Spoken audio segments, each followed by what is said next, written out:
eh, ¿qué les digo? Prestado atención porque lastimosamente este mundo corre a velocidad y muy poco estamos buscando las bases de nuestras conductas y nuestros comportamientos, que es un tema que la ética tiene que estudiarlo. Y les hablaba de los conceptos de verdad.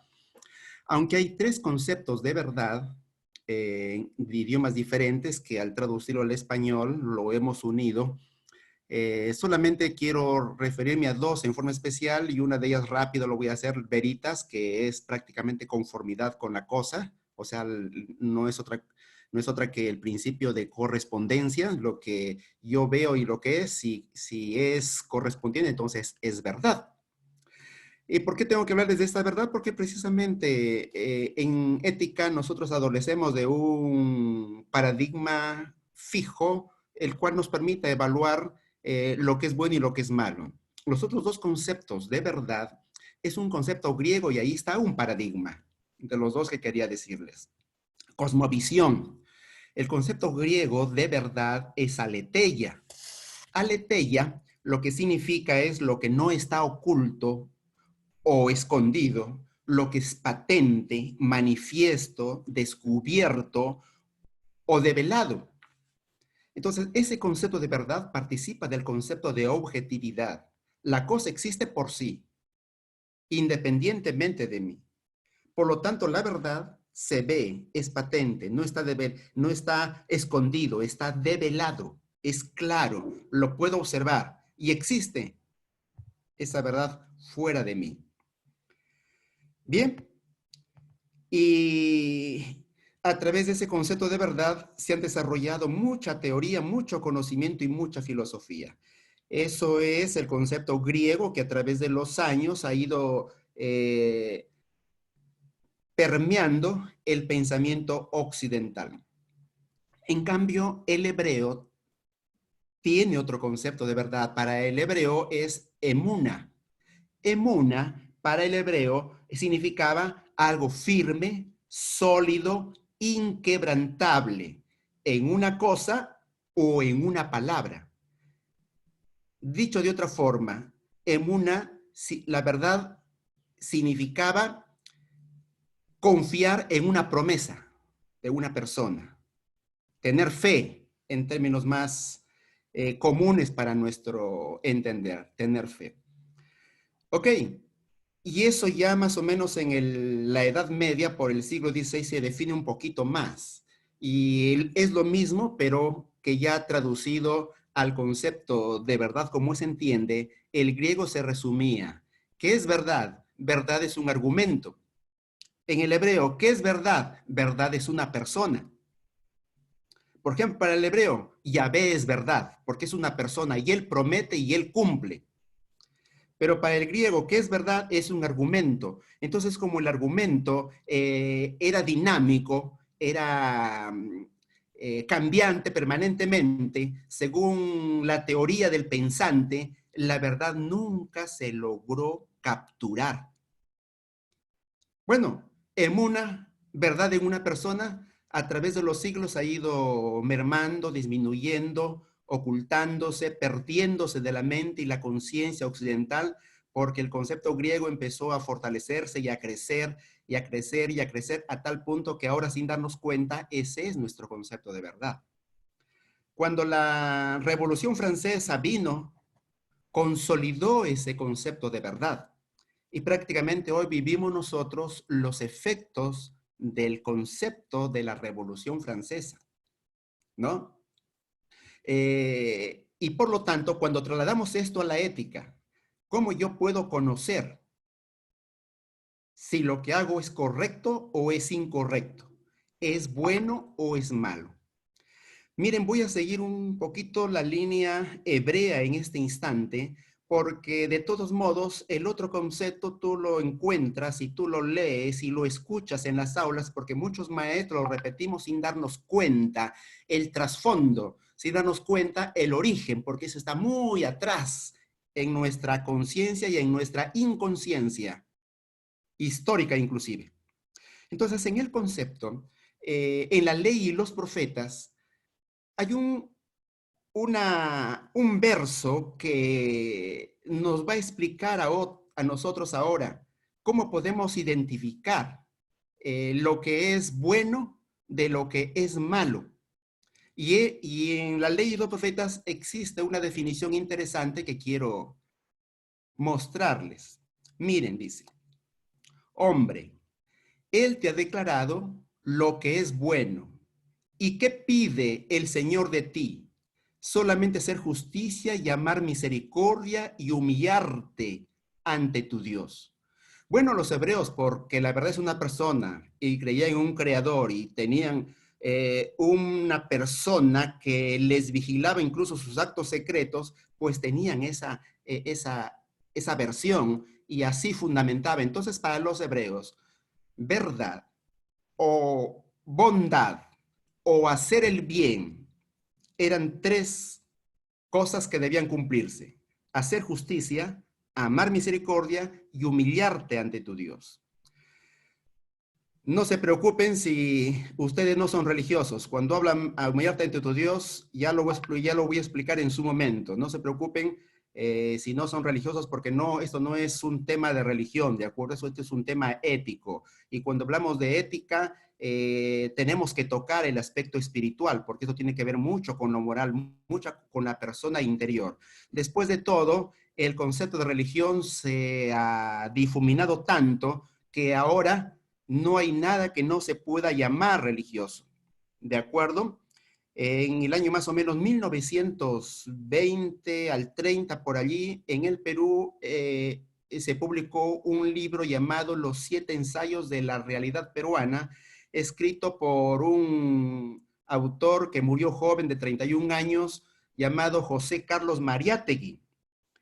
Él, en el capítulo referente, dice sencillamente del comunista, ¿no? Decía: en vano los soviets enarbolaban su pancarta diciendo la religión es el opio de los pueblos. El comunismo es esencialmente religioso. Luego Toynbee, un autor también que escribió sobre la historia de la humanidad, él también registra, y cuando habla de las fuerzas comunistas lanzándose arma en ristre por conquistar la gloria, el poder de las masas y del proletariado, él también dice: se lanzaron como fuerzas mesiánicas, como un Moisés llegando a la tierra prometida. Ahora, si concepto de religión, también tenemos que decir que es un concepto amplio, como les dije, y abarca a todo aquello que mueve a la plebe a una fuerza mística y cerrada. Y ustedes me darán la razón. Los movimientos minoritarios de hoy no son otra cosa que eso. De modo, por eso les digo, la ética está muy ligado a lo moral y lo moral está muy ligado a lo espiritual. Y lo espiritual no necesariamente es religioso. Por eso les decía, no se preocupen que esté hablando eso de humillarte ante tu Dios como tercera característica de hacer el bien.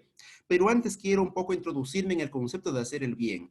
Ustedes son contadores, son administradores o alguna carrera de gestión o tal vez de otra carrera, pero que están interesados en la administración y en la conducta ética del funcionario público o privado en la empresa, porque nosotros requerimos gente ética y moral. En ese sentido, entonces, hablemos un poquito de lo que es bueno.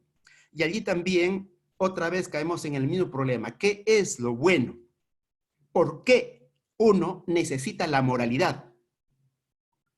Pregunta que cualquier mortal se pregunta. Y disculpen la repetición. Porque enfrentamos a la vida con perplejidad. Y es realmente eso. Es una perplejidad de vida o muerte. ¿Qué código moral debo seguir? Esa es la pregunta incorrecta. Más bien lo que debo preguntar es: ¿necesito un código moral? La respuesta es que eres un ser que vives y necesitas sobrevivir en una selva humana en donde el más fuerte supervive.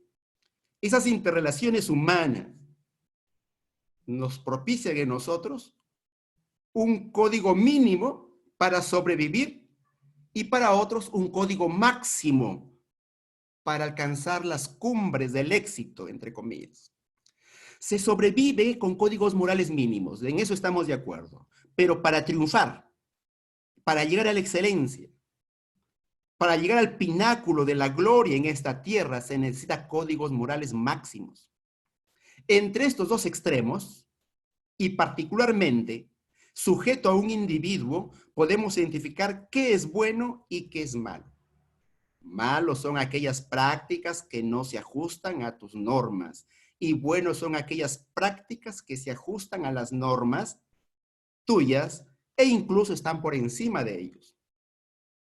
Lo bueno como cualidad humana es objeto de estudio de la ética, disciplina filosófica que distingue los actos buenos de los malos. Sin embargo, cada filósofo, dentro de la cosmovisión griega, intentó su propio concepto de lo bueno.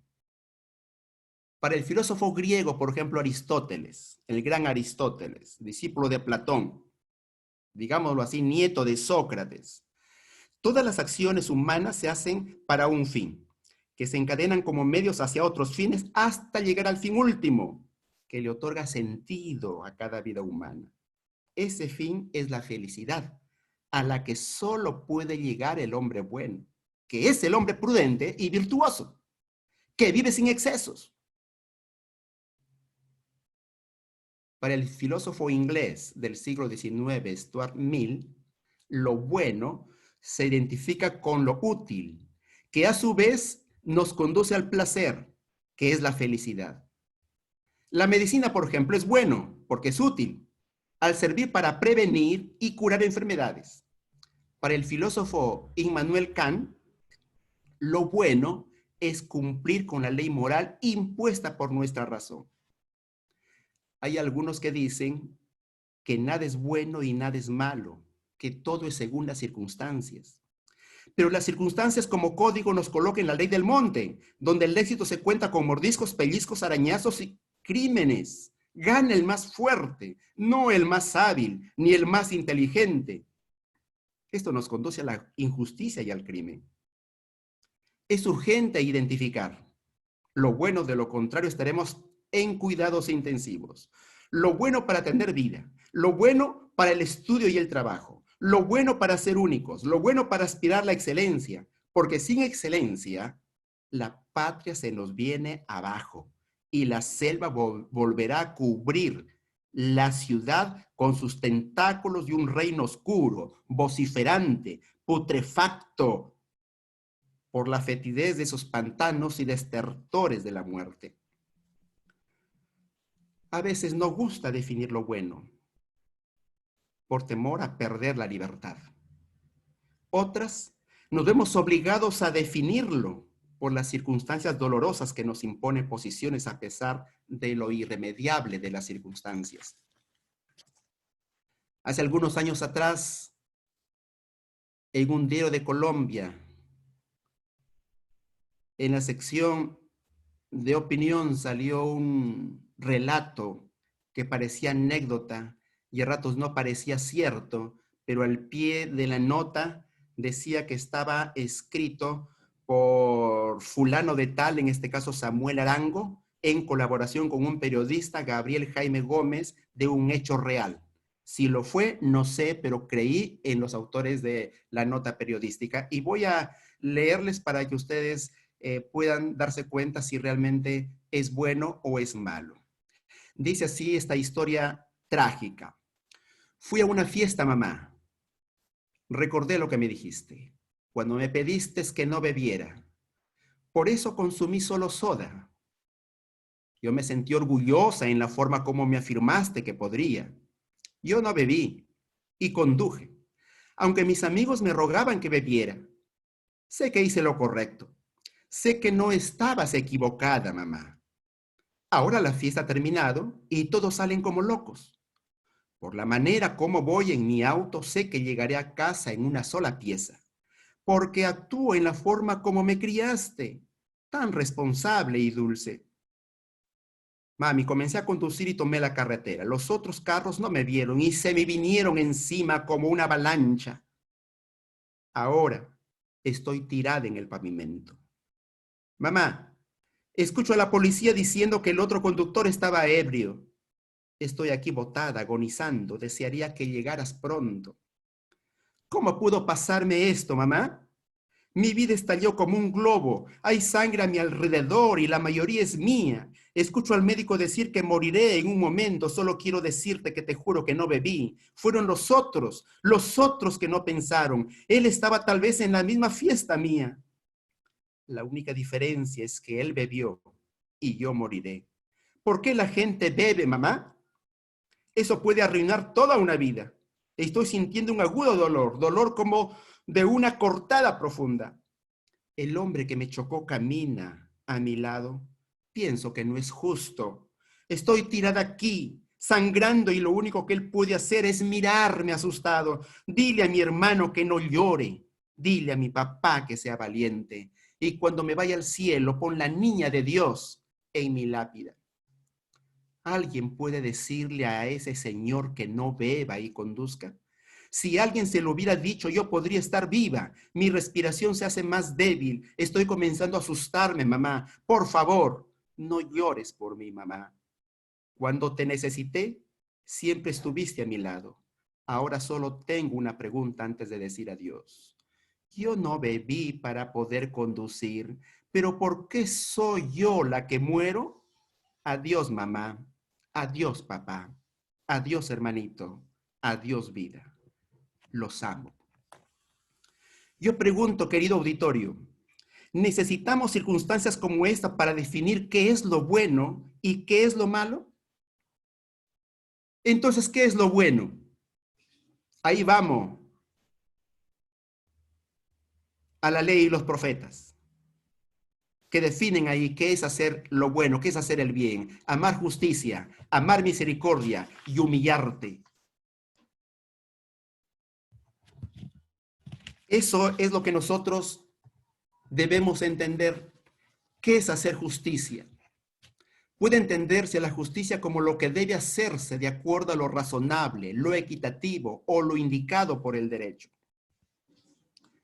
Sin embargo, ¿se entiende? ¿Se comprende?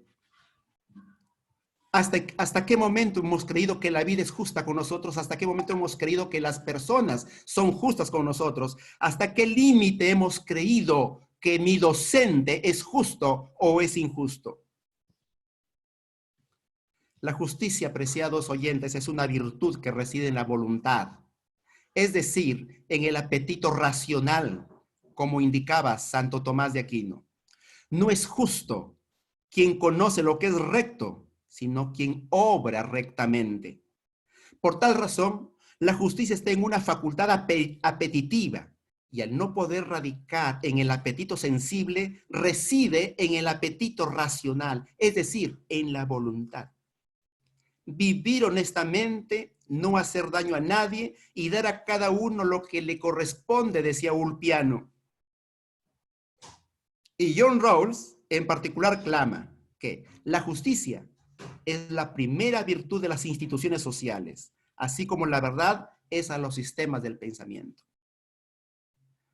Una investigación conducida en el año 2003 por Emory University en Georgia, que involucra a monos capuchinos, demostró que otros animales son cooperativos también y poseen el sentido de justicia, tienen aversión a la inequidad. Tal vez no sea únicamente humano el sentir, el desear justicia, indicando que las ideas sobre igualdad y justicia puedan ser instintivas en la naturaleza también, así como en la sociedad. En el lenguaje común, el término justicia arrastra consigo la intuición de que las personas deben recibir el trato que se merecen. Y en este sentido, conserva aún todo su vigor la definición de Ulpiano, dar a cada uno lo que es suyo. Desde el punto de vista individual, según Aranguren, la virtud de la justicia es el hábito consistente en la voluntad de dar a cada uno lo suyo. La justicia es para mí aquello cuya protección puede florecer la ciencia y junto con la ciencia la verdad y la sinceridad. Es la justicia de la libertad, la justicia de la paz, la justicia de la democracia, la justicia de la tolerancia, como decía Hans Kelsen. Esa es la justicia que queremos, pero hay un problema aquí. ¿La justicia de quién? ¿La justicia tuya o la justicia del otro? ¿Hasta dónde puedes tú esperar justicia? ¿Y hasta dónde tú puedes ser justo con los demás? Y hay una cuestión muy difícil. La justicia no ha logrado ser concreta y aún sigue en el terreno de la metafísica, en el terreno de lo invisible. Entonces, esperar justicia, quién sabe, eso frustre tu existencia y hasta te conduzca al suicidio.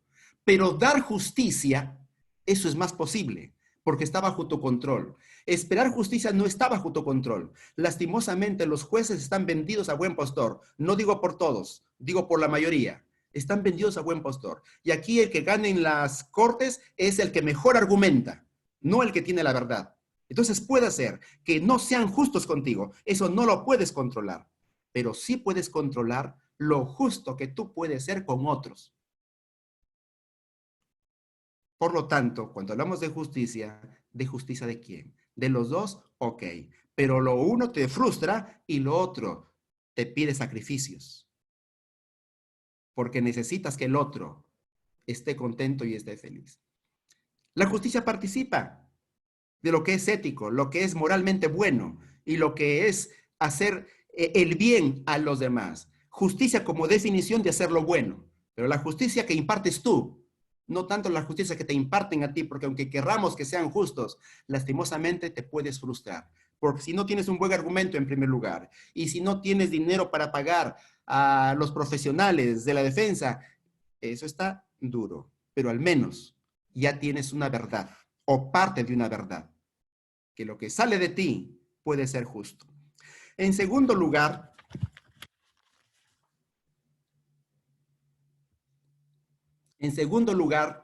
nosotros tenemos aquí amar misericordia. No tener misericordia, sino amar misericordia. Porque tener misericordia es temporal.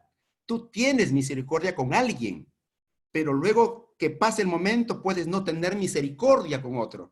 Pero cuando tú amas la misericordia, pones a todos por igual. Cuando la Revolución Francesa propendía la igualdad, miren, y que hasta ahora no solo que no se ha entendido plenamente qué es igualdad, sino que ha sido la fuente de mayores injusticias hasta este momento. Es porque se buscó la igualdad. Algunos pretendían tener la igualdad, pero la mayoría no amó la igualdad. Ahora se pide no que tengas misericordia, sino que ames la misericordia, o sea, ames la bondad, o sea, la naturaleza en sí, tu identidad personal, tu esencia, tu sustancia. Ser compasivos, clementes, benignos y misericordiosos con tus semejantes, con los presos, con los débiles, con los pobres, con los enfermos y con los pecadores. Amar misericordia como un mensaje tan interesante y parece tan difícil.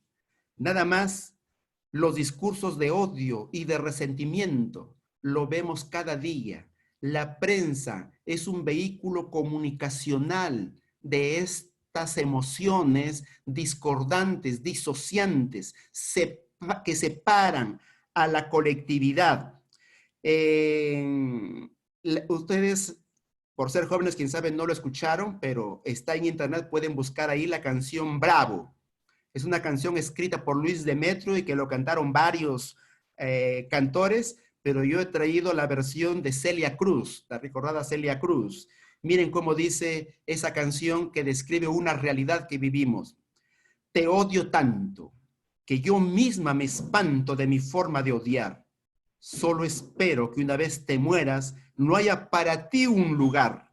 El infierno parece un cielo comparado con tu alma, y que Dios me perdone por desear que ni muerto tengas calma. Miren hasta qué niveles llega el odio, el resentimiento, la ira, o como queramos llamarle. Lastimosamente está muy asentado en el corazón humano y se resuelven en conos con violencia, no les tiembla la mano para herir, incluso a inocentes. Muchas lápidas en el Camposanto rinden tributo al odio. Dios de los iracundos en contra de muchos débiles e inocentes, cuyo único error era estar en el momento que este gigante rojo se incendió con esa pasión loca de destrucción. La misericordia, lastimosamente, no es una opción. Es la única que nos queda para salvar a la patria de tanto entuerto que se mete. Todavía, apreciados oyentes, nuestras patrias todavía tienen espacio para héroes. Esperar que nuestros gobernantes sean lo que nosotros queremos que sean, no, tienes que serlo tú. Y ojalá que si tú logras alcanzar y amar misericordia, te conviertas en un gobernante porque el pueblo estará seguro. Y hoy el pueblo no está seguro porque aquellos van por otro trofeo muy diferente. Pero quien ame misericordia, ama una emoción constante y que eso lo imparte por donde esté. En cambio, tener misericordia es ocasional, es circunstancial. Eso es lo bueno. Finalmente, la ética busca lo bueno, busca la felicidad de la persona. Cuando es feliz, hay justicia. ¿Y por qué hay justicia cuando es feliz? Porque el feliz no tiene necesidad de quitarle a nadie nada, porque quitándole es desdichado. Buscamos nosotros una conducta moral coherente con la prédica que hablamos. No esas conductas morales escritas en reglamentos éticos, que no es otra cosa que una mejor manera de respetarnos en tanto no nos hagamos daño. Con una guía de la ética de los mínimos, no de la ética de los máximos. Un antropólogo propuso un juego a los niños de una tribu africana. Puso una canasta llena de frutas cerca de un árbol y les dijo a los niños que aquel que llegara primero ganaría toda la canasta y podría disfrutar de todo su contenido. Cuando los niños se alistaron y ya estaban en la línea de partida, y cuando él dio la señal para que corrieran, todos los niños se agarraron de la mano y corrieron juntos hasta el árbol. Agarraron la canasta y todos disfrutaron de las frutas. El sociólogo les preguntó por qué habían hecho eso. Si uno solo podía ganar toda la canasta y servirse de toda la canasta. Los niños respondieron, Ubuntu. ¿Cómo uno de nosotros podría estar feliz si todos los demás están tristes? Ubuntu en la cultura Xhosa significa yo soy porque nosotros somos. Qué precioso, qué preciosa lección que no podemos y no podríamos ignorar, porque este mundo todavía tiene misericordiosos, este mundo todavía tiene justos. Y de paso, en el siglo XVIII, en el Congreso de Estados Unidos, un hombre se levantó y después de su discurso dijo, señores, hagamos algo porque los últimos justos se nos están muriendo. Te pregunto a ti, ¿tú eres uno de los justos que prometemos vivir con ética, con valores, para recuperar a nuestra sociedad, para levantar nuestra civilización, para ser los nuevos héroes de la humanidad, cuyos nombres se inscriban en la historia como recuperadores de nuestra nación? La misericordia y la piedad, al desaparecer del corazón humano, crea una sociedad dura y antisolidaria. La humanidad requiere gente misericordiosa, no aquella que quiera repartir bienes de otros o que reclaman al Estado que reparte equitativamente los impuestos del pueblo, sino de aquellos que quieran repartir sus ingresos. El primero produce conflictos sociales, el segundo devuelve a la humanidad lo que la humanidad nos ha dado. Lastimosamente, pocos se inscriben en este segmento, pero yo acepté esta invitación porque quiero dar un mensaje de que aún todavía podemos crear sociedades de alto nivel, civilizaciones de alto poder, pero para esto tenemos que asemejarnos a una ética de valores morales de alto nivel, de valores máximos, no de valores mínimos. De valores mínimos, miren, Buda dijo, bueno, se atribuye a Buda, que él dijo, aunque otros dicen que sencillamente fueron los asiáticos. Pero a mí me llegó con el nombre de Buda y por ponerle un nombre sigo repitiéndolo así, pero puede ser que no sea de él. Dice, La regla de oro. No hagas a otros lo que no quieres que hagan contigo. Eso se llama la ética de los mínimos. No hagas lo que no quieres que no hagan. Pero por el otro lado, la misma regla de oro en positivo, dado por Cristo, es haz a otros lo que quieres que ellos hagan contigo. Miren, el primero es de la ética de los mínimos, les dije, trata de vivir bien, no te metas con nadie, no metas tus narices con nadie, contigo no es, deja el problema para ellos, si los matan, que los maten, tú no te metas. Y en el otro, haz el bien como quieres que hagan contigo. Es la ética de los máximos, la ética de los superiores, la ética de los que quieren disciplinadamente alcanzar sus metas. Después de todo, señores, los que están arriba en el pináculo del esquema social, del triángulo social, de la pirámide social, son aquellos que luchan contra sí mismos para llegar arriba. Pero ¿por qué no lo hacemos en la moral? ¿Por qué lo hacemos solo con el capital? Y producimos pocos ricos arriba, inclementes, y los muchos abajo, también inclementes. Qué interesante esta nueva ética para un siglo XXI que se nos parece desmoronar. Alguien me dijo que capaz estoy exagerando la nota, pues le digo, mira, si ya está exagerada la nota para el mal, pues exageremos con las notas para el bien, a fin de que el encuentro de los dos, de tanto la tesis y la antítesis, se produzca una síntesis grandiosa, una dialéctica. Porque el exceso de uno se corrige con el exceso de otro, lastimosamente. En lo bueno también funciona. Bien, eso es amar misericordia. En el tercer requisito para hacer el bien, miren, hacer el bien como lo define la ley y los profetas, hacer justicia, amar misericordia, y por último, humillarte ante tu Dios. Cuando hablo tu Dios, bueno, para los cristianos es Dios, Jehová de los ejércitos, Yahvé, como lo quieran llamar, pero para los que tienen mente oriental, pues otro Dios, pero Dios. Y capaz yo no pongo aquí a Dios tanto como persona, sino lo ponga como un referente. Y podría ser humillarte ante tu referente. ¿Por qué un referente? Porque el relativismo nos ha quitado todo referente, nos ha pulverizado todo límite, nos ha destruido toda frontera.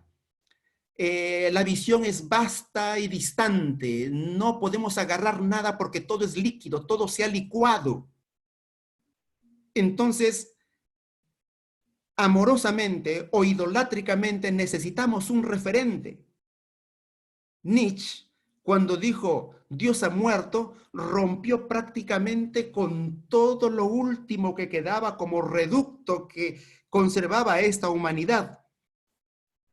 Y todos los que analizan a Nietzsche van a encontrar que prácticamente él, si bien es cierto, no se refería al Dios personal de los cristianos, se refería a la cultura de la época, a la estructura mental, prácticamente empezó a destruir todo. El postmodernismo llegó y se encargó de darle el brochazo final. No, debes tener un referente. Desde ese referente se puede juzgar si estás bien o estás mal. Por ejemplo, si mi referente es llegar en un vuelo desde Miami a Madrid y mi referente es Madrid, pues diré, mi vuelo de Miami a Madrid dura 10 horas. 10 horas, ese es mi referente. Necesito ese referente para evaluar mi tiempo de viaje. Si ya he viajado y veo en mi reloj que han pasado 2 horas, mi referente sigue siendo Madrid y me faltarán 8 horas. Cuando ya han pasado 9 horas, diré, mi referente es Madrid, siempre será mi referente. Entonces me falta 1 hora. Y cuando llego a Madrid, diré, llegué. Sin esa referencia es imposible evaluar. Nosotros necesitamos un referente y ese referente seguirlo sin soberbia, sin altanería, sin discusión, sin estar cambiando el referente a cada rato. Por decir el cambio de referente, Madrid se Milcúa, salgo de Miami, ¿a dónde vas? a donde el avión me lleve. ¿Pero a dónde va el avión? No he preguntado. Pero no tienes un referente, no me importa. Para mí vivir cada rato, cada hora es suficiente, no me importa dónde vaya. ¿Es eso posible? Si no es posible en la vida práctica, lastimosamente está ocurriendo en la vida real, en la vida moral, en la vida ética, está ocurriendo. Y es por eso que la vida ética del contador, del administrador, no tiene un referente fuerte. Ese es el tema.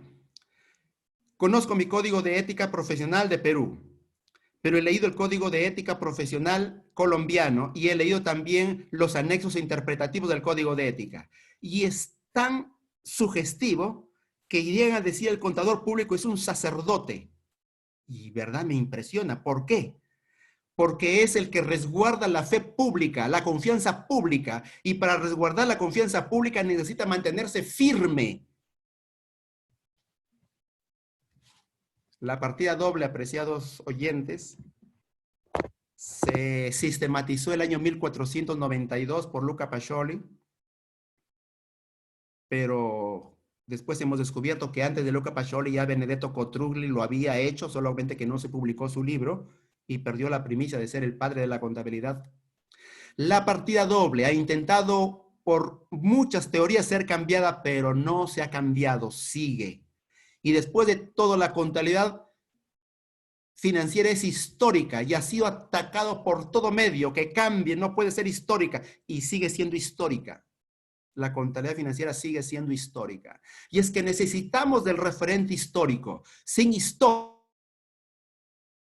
el pueblo perece. Ya decía Sayana, el que no conoce su historia corre el peligro de volver a cometerlo. Es ese referente. De modo cuando dice la ley de los profetas, humillate ante tu Dios, humíllate ante un referente, algo que nos mantenga vivos, algo que nos mantenga despiertos y algo que nos diga si lo que hacemos es bueno o es malo. Sin ese referente, pregunto, ¿qué es bueno y qué es malo? Y vamos a hablar un sinnúmero de argumentos conforme a la cosmovisión griega y ahora occidental y latina, y no vamos a ponernos de acuerdo. Vamos a pasarnos discutiendo y no vamos a ponernos de acuerdo. Humillarte ante tu Dios. Señores, el orgullo y la soberbia no representa la excelencia de un profesional del siglo XXI. No representa a nadie. Yo les quiero contar brevemente, aunque me digan que este es autorreferente, pero quiero contarles. Yo soy doctor en ciencias de la administración, pero la forma curiosa de cómo llegué a ser doctor les cuento en este momento. A mí siempre me ha gustado leer. He escrito libros. No he necesitado de mis títulos para escribir libros. De modo que llegó un momento que dije, ya no más estudio. Me quedé con mi título de contador público y luego seguí un estudio de administración, también tengo el título. Me quedo. ¿Para qué quiero estudiar? ¿Qué voy a ganar estudiando? ¿Más títulos para qué? Pero en el camino me encontré con gente que exigía que le reconozcan sus títulos a los estudiantes. Profesor fulano, no. Soy magíster. Oh. Bueno, yo estudié maestría por muchas razones, pero esa fue una de las razones. Estudié maestría. No tanto por el título, sino para tener el valor de decir a esos sinvergüenzas que buscaban honores y aplausos, ¿por qué el título no sirve de nada, señores? Si tú no vales, el título no sirve de nada. Y luego me encontré con la misma figura, pero con la figura del doctor. Bueno, tuve muchas razones, pero esa fue una gran razón. Me puse a estudiar doctorado, para que desde mi condición de doctor pueda criticar. Porque si criticaba desde antes, tenían una razón para decirme renegado, para decirme enojado, envidioso. Señores, miren, soy doctor. ¿Qué les parece? Entre tantos, solamente por ese factor. ¿Saben por qué? He aprendido en la vida, apreciados jóvenes, que esto solamente nos sirve tal vez como un impulso, pero de ningún modo sirve para enaltecernos. La humildad es mejor. La humildad hay que vivirlo y hay que disfrutarlo y hay que enseñarlo. Voy a contarles la anécdota de los caballeros de la mesa redonda. Después de eso, la última anécdota y terminamos para que ustedes no se cansen. El hombre fuerte, Arturo, tuvo problemas con la bruja del bosque. Y la bruja del bosque le amenazó con una maldición que Arturo no quiso experimentarlo, ni siquiera soportarlo. Quiso negociar con la bruja. Con una condición le dijo la bruja: te quito la maldición si me das a Guay como esposo. Guay era el más joven de los caballeros de la mesa redonda, alto, rubio, ojos azules, un cuerpo atlético, simpático. Arturo quedó a conversar con Guay y le cuenta el peo de la bruja. Guay le dice a Arturo: Su Majestad, si se trata de salvar el reino, con gusto lo hago. ¿Estás seguro? Sí, señor, seguro. Señores, el día de la boda, una bruja rechoncha, fea, con una nariz doblada que salía en punta, o desgreñada, con un olor nauseabundo y con unos ronquidos que daba que apestaba. En la boda, cogida del brazo del simpático Guay. En la cena de boda, la bruja sentada y Guay a su lado, y la bruja emitía unos sonidos guturales horripilantes. Escupía, eructaba. Oigan, yo no sé si ustedes, si hubieran sido Guay, hubieran aguantado. Llegó la primera noche y se fueron a la alcoba. Estaba Guay alistando la cama, tendiendo, cuando la bruja le dice: caballero Guay, pida usted, ¿quiere tenerme linda de día y fea de noche? ¿O quiere a cambio tenerme bella de día, bella de noche y fea de día? Guay se puso a pensar: caramba, si es bella de noche en mi alcoba, ¿podría resistir que ella me acompañe a las reuniones, presentarla con mis amigos? Estaba duro. O bella de día para pasar buenos momentos con mis amigos, presentarla, satisfacer mi orgullo, y en mi alcoba tener la horrible bruja eructando. ¿Qué decidirían ustedes, señores? Les doy un minuto para que piensen. ¿Por cuál de ellos? No sé qué habrás elegido, pero intuyo algunos pensamientos. ¿Saben qué le dijo Guay a la bruja? Le dijo lo siguiente: mira, por mí no te preocupes. Haz tú lo que bien te parezca, como te sientas feliz. La bruja sorprendida le responde a Guay: caballero, por haberme dejado a mí elegir, pues yo elijo ser bella de día y de noche. Y Guay tuvo una mujer bellísima, bellísima en su alcoba y para mostrar con la comunidad. Qué bellas las mujeres, ¿verdad? Cuando se las trata bien. Así es que aplaudan a las mujeres, porque son bellas desde los pies hasta la cabeza, ¿verdad? ¡Viva las mujeres, señores! Bien, humildad, señores, humildad, la humildad. Y quiero terminar con esto, porque vale la pena que nosotros valoremos lo que es la ética profesional, pero desde una perspectiva más profunda y no la mera repetición de libros y textos y autores que piensan y escarban la ética, pero no quieren comprometerse con una ética real, profunda, dinámica, servidora, que haga de este mundo un lugar diferente para vivir. Nos trae esta historia Anthony de Melo. Anthony de Melo nos cuenta de un monje en la India que vivía de lo que la gente le regalaba para comer, de limosnas diarias. Un día este monje, que había tenido guardado en su alforja unos pocos arroces que le habían regalado, encontró en su camino una pieza interesante. La vio y sin inmutarse la guardó en su alforja. Cuando caminaba se encontró con otro monje y este le dice: ¿sabes? no he encontrado ninguna ayuda en este día y tengo hambre. Por favor, si tienes algo para comer, comparte conmigo. El primer monje abrió su alforja para sacar el poco arroz que tenía y cuando lo abrió, el segundo monje vio la pieza que tenía guardado. El segundo monje le dice al primero, ¿por qué no me das esa pieza que tú tienes ahí escondido o guardado? El primer monje tomó la pieza, lo miró sin inmutarse, le dio vuelta y todo, se le dio. Y le dio. Así es que el segundo monje se fue feliz porque se dio cuenta que esa piecita que no valoraba a su compañero era una joya que le podía servir para vivir súper bien por el resto de sus días. Pero al día siguiente, el segundo monje retornó al primer monje y le devuelve la pieza. El primer monje recibe y le dice, ¿y esto? ¿Por qué? Si te lo había regalado. Sí, le dice, me lo habías dado, pero yo no quiero eso. ¿Sabes qué quiero?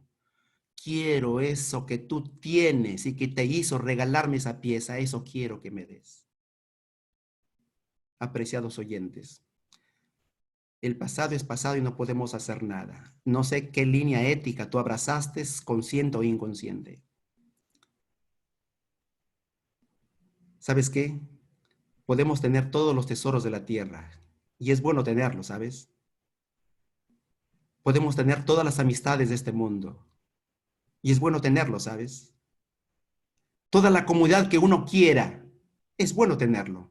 Podemos tener todo, pero si este corazón aquí no late el deseo de hacer el bien, traducido en justicia, misericordia y humildad, no estaremos sirviendo a la humanidad.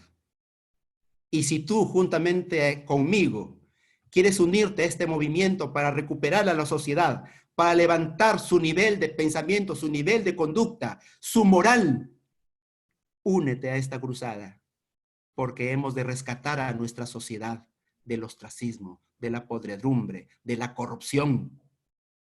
¿Te unes? Espero que sí. Deseo que Dios te bendiga y con esto concluimos esta charla. Muy buenas tardes y gracias por el tiempo dedicado. No sé si tendrán alguna pregunta que hacer.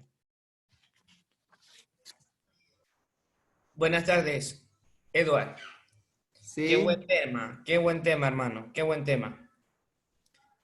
Visto desde algunos ángulos, ¿no? Es importante muchas veces reflexionar esta parte y, como tú decías, tomarlo con total humildad, con total paciencia, diría yo, porque no muchas veces lo hacemos, ¿sí? No muchas veces lo practicamos. Solo estamos en una parte de cumplir y dejamos muchas veces a un lado otras cosas muy valiosas como la ética, ¿sí? O a veces nos olvidamos, o como decimos acá en Word, nos hacemos los locos. Entonces, diría yo que muy buen tema, pude escucharlo todo, muy buen tema. En este momento he habilitado el micrófono para las personas que deseen hacer alguna pregunta, que quieran hacer alguna consulta. También está el chat para que ustedes puedan poner sus comentarios y el profesor Eduard pueda escuchar cada una de sus consultas o alguna pregunta que quieran hacer.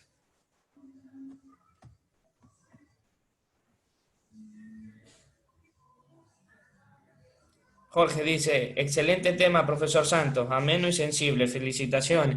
Estimado Jorge, muchas gracias por su comentario. gracias, gracias.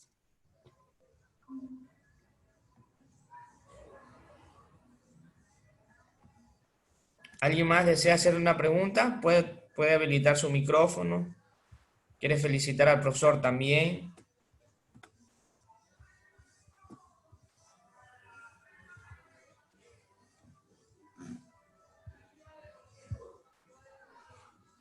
Muy bien. Parece que no hay preguntas. Cualquier otro mensajito. Buenas tardes. Antes de agradecer, dice. Verónica, ¿alguna pregunta? Tema en el ámbito de nuestra carrera. Dice, me parece muy excelente relacionar este tema en el ámbito de nuestra carrera. Felicitar por compartir sus conocimientos. Muchas gracias, Verónica, por tu comentario. ¿Alguien más que tenga algún agradecimiento, alguna reflexión que dar? Micaela dice, excelente exposición, nos ha motivado en el tema ético en lo personal. Verónica, Patricia, es importante tener una visión humanística, sobre todo por la reflexión acerca del proceder ante nuestra carrera. Sí, hay que tomarlo de diferentes aspectos, compañeros. Yo creo que esto hay que verlo, como mencionaba hace un momento, de diferentes ángulos. Y sobre todo aceptar. La aceptación es lo primero que debemos hacer como personas, ¿sí? Hacia dónde queremos Así llegar, es. hacia dónde queremos ir, ¿sí? Agradecer. Agradecer es otra de las cosas que debemos de hacer como humanos, ¿no? Agradecer. Hay un ser supremo al cual le debemos todo.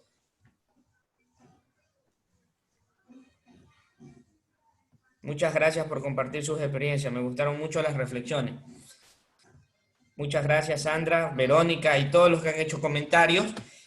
Profesor Eduard, muchas gracias por esta segunda experiencia, por esta segunda reflexión en esta conferencia. Queremos agradecer infinitamente su participación. Le A mandamos ustedes. muchos saludos desde Ecuador, abrazos, esperamos vernos pronto. Agradecido con usted por el tiempo, ¿sí? Porque casi nos tomó algunos ratos más por el tema del internet, pero bueno. Sí. Ok. Muchas gracias, ¿eh?